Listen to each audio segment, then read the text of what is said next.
Hello mga ka-reels. Good afternoon sa inyo lahat. Nandito na naman tayo sa aking 7th episode ng aking bird market.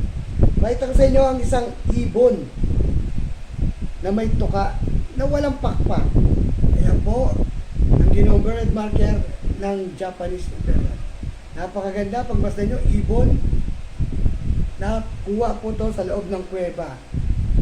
Yan po ang ibon, agila. Wala po siyang pakpak, walang pakpak. Tuka lang po ang nagbibigay ng kanyang sign. Yan po, pakita ko sa inyo.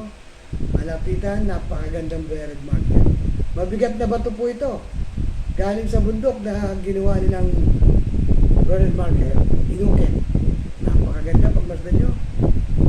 Ibon na ibon ang dating. Isang maliit na ibon.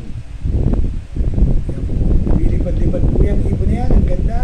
Pagmasdan po natin. Ayan. Ito po ang ating ibon na walang pakpak. Ganda po. Yan.